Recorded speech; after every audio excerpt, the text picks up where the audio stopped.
Ads లేకుండా latest episode చూడండి.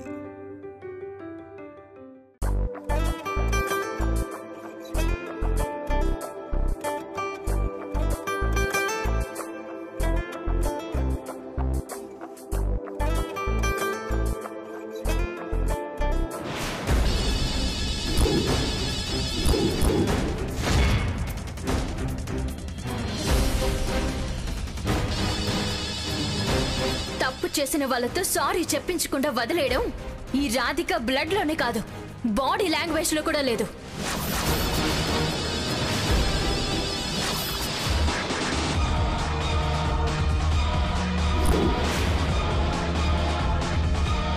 Girls, మీకు మంచి ఫన్ చూపిస్తాను. కమ్.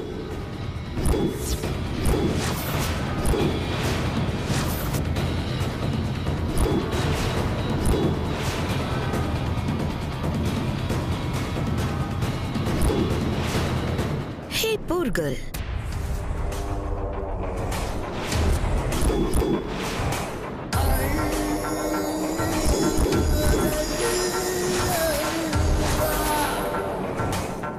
నీలాంటి వాళ్ళందరూ నా కాళ్ళ దగ్గర ఉండాలి గాని రోడ్డు మీద కారు ఆపి నన్ను నిలబెట్టావు. గుర్తు పెట్టుకుంటానా? ఈ సకలని గుర్తు పెట్టుకునేలా చేస్తానా?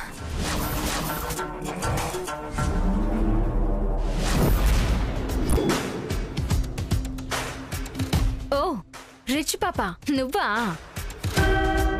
ఆ రోజేదో పెద్ద వీరనారిలాగా వార్నింగ్ ఇచ్చావు కదా, ఈసారి కనిపిస్తే నీకు మామూలుగా ఉండదు అని.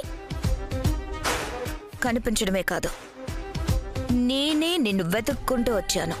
చెయ్యి, ఏం చేస్తావో చెయ్యి.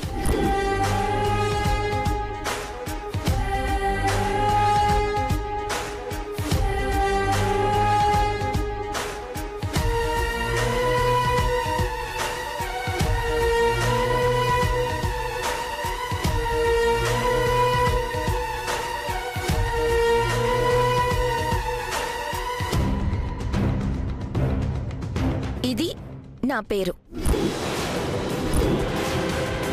గుర్తుపెట్టుకో, బాగా గుర్తుపెట్టుకో. నువ్వు భయపడుతూ గుర్తుపెట్టుకోవాల్సింది ఇంకొకటి ఉంది. నేను నిన్ను కలిస్తే నీకు ప్రమాదం తక్కువగా ఉంటుంది. అదే నువ్వు నన్ను కలిస్తే నువ్వు ఊహించినంత బీభత్సం ఉంటుంది.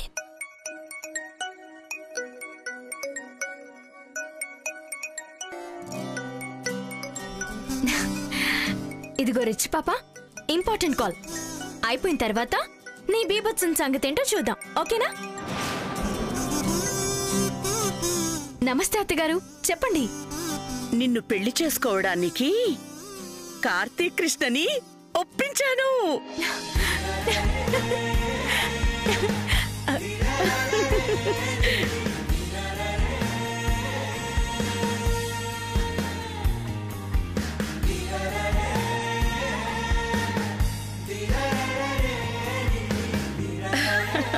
అత్తగారు, మీరు చెప్పేది నిజమా?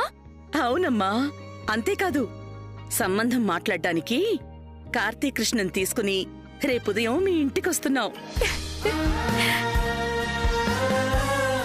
అవునా అత్తగారు? Thank you, thank you, thank you so much.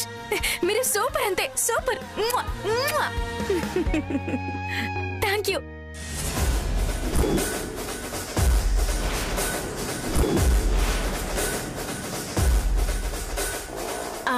అత్తగారు, నేను కాస్త చిన్న పనిలో ఉన్నా, నేను మళ్ళీ కాల్ చేస్తాను. Bye.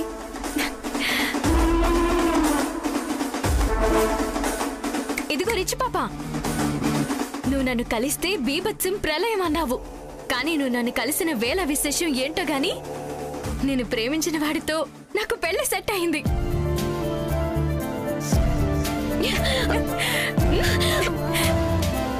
Thank you.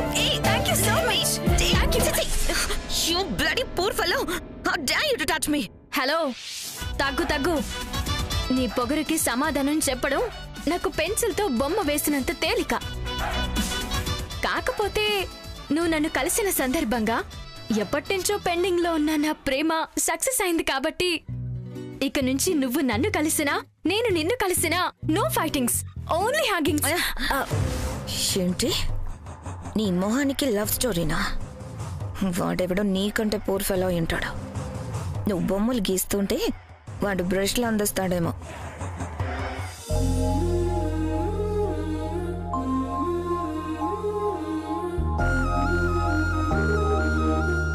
Bye bye rich girl.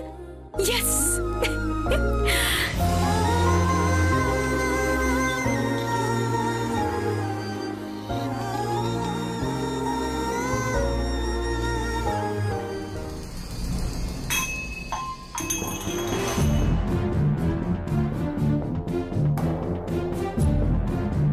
చెప్తే అర్థం కాదా మీకు? ఆ పోలీస్ సంబంధం రాధికి వద్దని ఇప్పటికి 100 సార్లు చెప్పాను మీకు. అయినా సరే నువ్వు వెళ్ళి ఆ ధర్మవతితో మాట్లాడి రావడంలో అర్థమేంటి? నా మాట అంటే లెక్కలేదా? లేదంటే ఈ ఇంట్లో నాకు విలువ లేదా? ఒరే భార్గవ, నువ్వు తీసుకొచ్చిన పెళ్లి సంబంధాలన్నీ ఆ కార్తీక్ కృష్ణని కారణంగా చూపించి మన రాధే మీద నిందలు వేసి వెళుతున్నారు.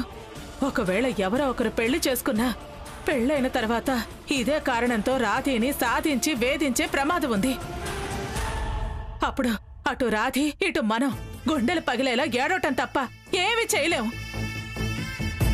అలాంటి పరిస్థితులు తెచ్చుకుని బాధపడే కంటే కార్తీక్ కృష్ణతో రాధి పెళ్లి జరిపిస్తే తను జీవితాంతో సంతోషంగా ఉంటుంది. పైగా మన రాధి ఆ అబ్బాయిని ప్రాణంగా ప్రేమించింది కూడా. అయినా సరే నేను ఒప్పుకోను. రాధి ఆ పోలీసుని పెళ్లి చేసుకోవడానికి నేను ఒప్పుకోనంటే ఒప్పుకోను. మొదటి నుంచి కూడా నేను ఇదే మాట చెప్తున్నాను, ఇప్పుడు ఇదే మాట చెప్తున్నాను. రాధి పోలీసుని చేసుకోవడానికి వీల్లేదంతే. ఎందుకు వీల్లేదురా? రాధి పోలీసుని చేసుకోవడానికి ఎందుకు వీల్లేదు? వీల్లేదని చెప్తున్నాను కదా. ఈ కార్తీక్ కృష్ణే కాదు, ఏ పోలీస్ ఆఫీసర్ని రాధి పెళ్లి చేసుకోవడానికి వీల్లేదు. అదే ఏం కారణం ఏంటి? ప్రత్యేకంగా పోలీసునే చేసుకోవడానికి వీల్లేదని నువ్వెందుకు అంటున్నావు? సమాధానం చెప్పరా? రాధి పోలీసుని చేసుకుంటే సమస్య ఏంటి? నువ్వు ఎందుకు పదే పదే పోలీస్ సంబంధం వద్దనంటున్నావు? అడుగుతుంటే సమాధానం చెప్పవేంట్రా? చెప్పు. ఎందుకంటే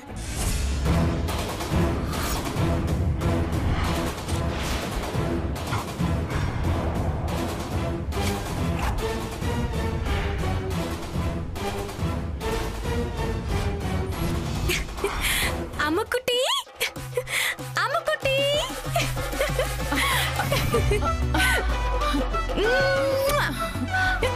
పూర్ణ.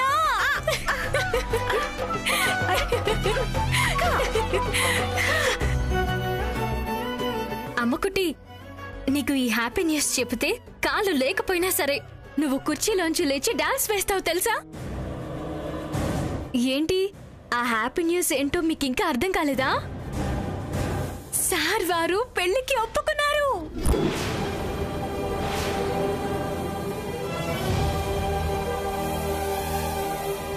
ఈ హ్యాపీ న్యూస్ తో పాటు మీరెవ్వరూ అస్సలు ఊహించని షాకింగ్ విషయం ఒకటి చెప్పనా? పెళ్లి సంబంధం మాట్లాడడానికి సార్ వారిని తీసుకుని వాళ్ళందరూ రేపు మన ఇంటికి వస్తున్నారు. ఇంతకు ముందే మా అత్తగారు ఫోన్ చేసి చెప్పారు.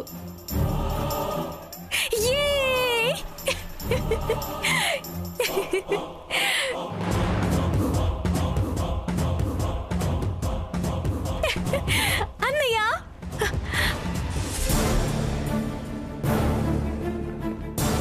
ఏంటన్నయ్య కోపంగా ఉన్నావు? నేను పోలీస్ని పెళ్లి చేసుకోవడం ఇష్టం లేదు అన్నావు, అందుకేనా?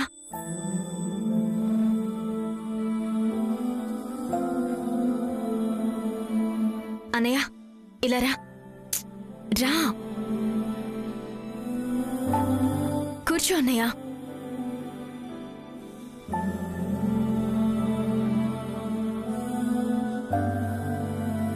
అన్నయ్య, నీకొక సీక్రెట్ చెప్తాను, మన మధ్య ఉండాలి, ఎవ్వరికీ తెలియడానికి వీల్లేదు.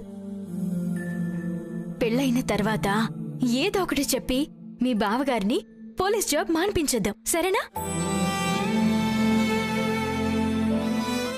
పోలీస్ సార్ వారిని పెళ్లి చేసుకుంటానని నువ్వు ఫీల్ అవ్వకు. కోపం అంతకన్నా పడుకు, సరేనా? రాధి, నీకు నేను మంచి సంబంధం తీసుకొస్తానురా. కానీ మనసుకి నచ్చినవాడు ఇక్కడున్నాడన్నయ్య.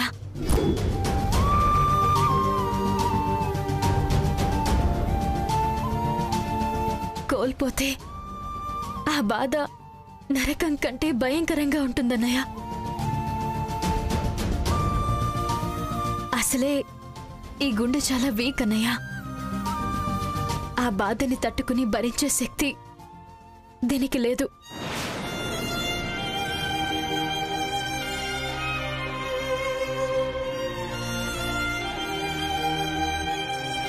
సార్ వారు దూరం అయితే ఈ గుండె ఏ క్షణమైనా ఆగి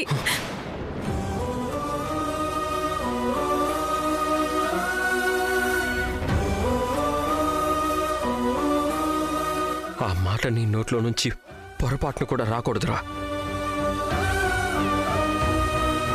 ఈ అన్నయ్య బతికేది, ప్రతి క్షణం ఆలోచించేది నీ సంతోషం కోసమే.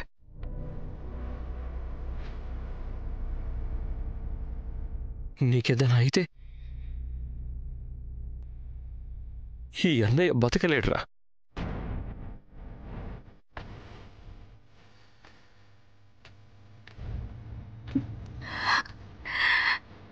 మా మంచి అన్నయ్య కదూ,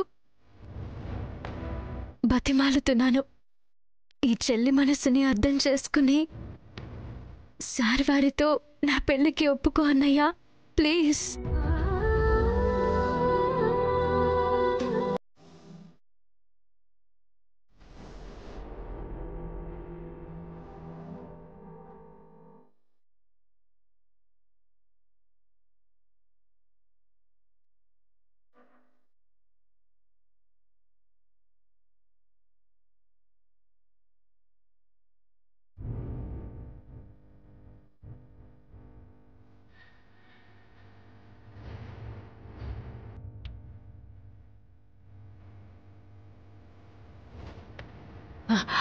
రాధే, మెల్లిమెల్లిగా వాడే ఒప్పుకుంటాళ్లేమ్మా, నువ్వేం బాధపడకు.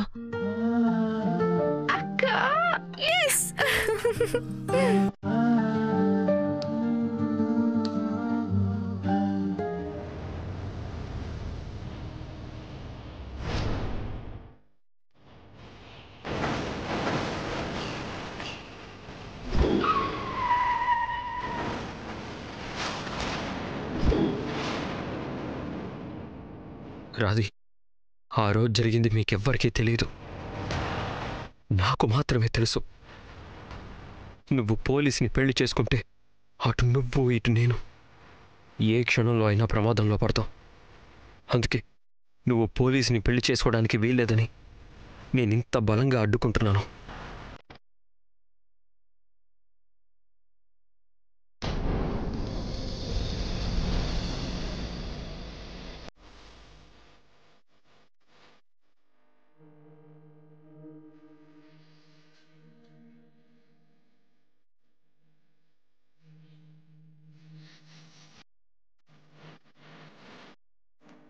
కారణం ఏంటో ఎందుకో తెలియదు, కానీ మిమ్మల్ని చూసినప్పుడల్లా ఈ గుండె కొట్టుకునే వేగం పెరుగుతుంది. మీ ప్రేమ నాకే కావాలి, నాకు మాత్రమే కావాలి. రాధిక చాలా మంచి పిల్లదన్నా, తనకి 100 ఏళ్ల జీవితాన్ని పో.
సార్వారు, ఇది మీరు, ఇది నేను. పోలీస్ అంటే ఫైర్, ఆర్టిస్ట్ అంటే కూల్. ఫైర్ కి కూల్ కి పెళ్ళైతే వావ్, భలే కాంబినేషన్ కదా. సార్వారు, మీరన్నట్టు నేను వసిపెట్టనే, ఆగకుండా గలగల మాట్లాడిస్తూనే ఉంటాను. అదేంటో సార్వారు, రేపు మీరు పెళ్లి సంబంధం మాట్లాడడానికి వస్తున్నారని తెలిసిన క్షణం నుంచి కంగారులో కాలు చెయ్యి ఆడడం లేదు. మాటలు కరువవుతున్నాయి, అడుగులు తడబడుతున్నాయి. బాబోయ్, ఇప్పుడే ఇలా ఉంటే రేపు మీరొచ్చాక ఇక నా పరిస్థితి ఎలా ఉంటుందో. సార్వారు, ఇప్పుడు ఈ పెయింటింగ్ ఎందుకు వేస్తానో తెలుసా? రేపు మీరొస్తున్నారు కదా, ఈ పెయింటింగ్ ని మా శ్రీవారికి రేపు నేను ప్రేమగా గిఫ్ట్ ఇవ్వబోతున్నానన్నమాట. ఈ పెయింటింగ్ ని చూసి మీరు సర్ప్రైజ్ అవ్వడమే కాదు, థ్రిల్ అవుతారు కూడా.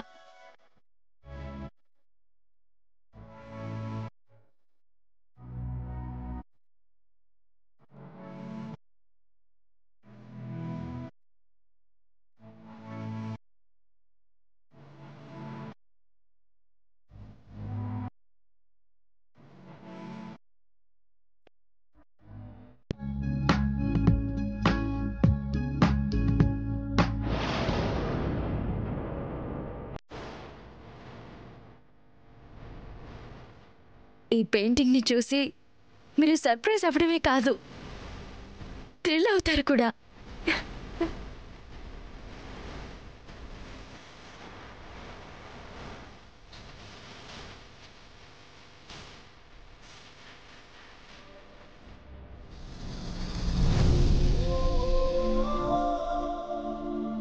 మన బంధం కూడా ఒడికట్టబోయేలా ఉంది పల్లవి. ఎదుటి వాళ్ల కోసం కొన్నిసార్లు మన నిర్ణయాలు, ఇష్టాలు మార్చుకోవాలని నువ్వు చెప్పిన మాటలు ఇప్పుడు ప్రతి క్షణం గుర్తొస్తున్నాయి.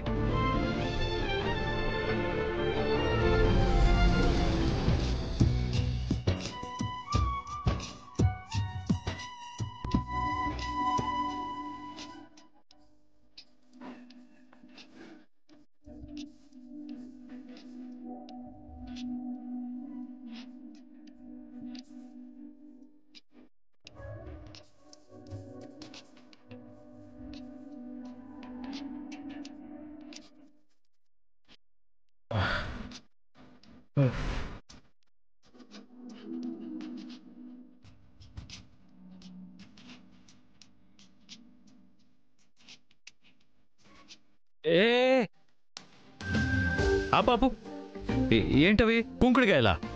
ఏవో బాంబులా అన్నట్టు అంత షాక్ అవుతారేంటి స్వామి? నాకు అవి నచ్చవు. కళ్ళలోకి నురుగెడితే ఆ మంట నేను భరించలేను. అందుకని ఎంచగ్గా షాంపూ పెట్టు. పెద్ద పోలీస్ ఆఫీసరు కళ్ళలో నురుగు భరించలేరా? నేను పోలీసునని కుంకుడికాయల రసం తక్కువ మండుతుందా ఏంటి? అయినా క్లాసులు తీసుకోవడం ఆపి కూల్గా షాంపూ పెట్టొచ్చు కదా.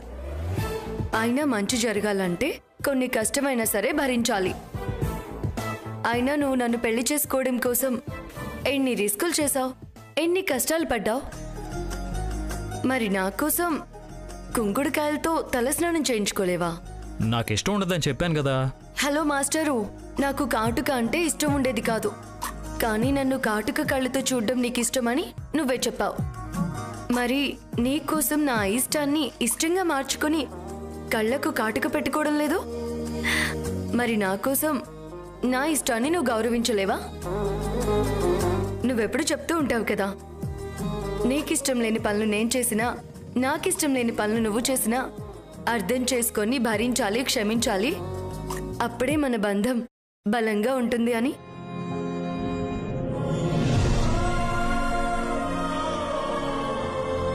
మన కోసం ఎవరైనా కన్నీళ్లు పెట్టుకోవాలే తప్ప మన వల్ల ఎవరైనా కన్నీళ్లు పెట్టుకుంటే ఆ గిల్ట్ ఫీలింగ్ మనల్ని లైఫ్ లాంగ్ వెంటాడుతూనే ఉంటుంది పల్లవి. ఇప్పుడు రాధిక విషయంలో అదే గిల్ట్ నన్ను వెంటాడుతుంది. నా వల్ల తనకి పెళ్లి సంబంధం కుదరకుండా పోయింది. నా కారణంగా తన లైఫ్ ప్రాబ్లంలో పడింది. రాధిక ప్రాణాల్ని కాపాడటం కోసం తన్ని మన ఇంటికి తీసుకొచ్చి నేను చేసిన ప్రయత్నం తన మీద ఒక నింద పట్టడానికి కారణమైంది. రాధిక విషయంలో ఇప్పుడు నేను ఒక దోషిలా నిలబడ్డాను పల్లవి. తన మీద పడిన నిందను దూరం చేసి తన జీవితాన్ని చక్కదిద్దాల్సిన బాధ్యత ప్రస్తుతం నా మీద ఉంది. అందుకే నేను ఒక నిర్ణయం తీసుకున్నాను పల్లవి. నీకు నచ్చని, నీకు ఇష్టం లేని పని చేయబోతున్నాను.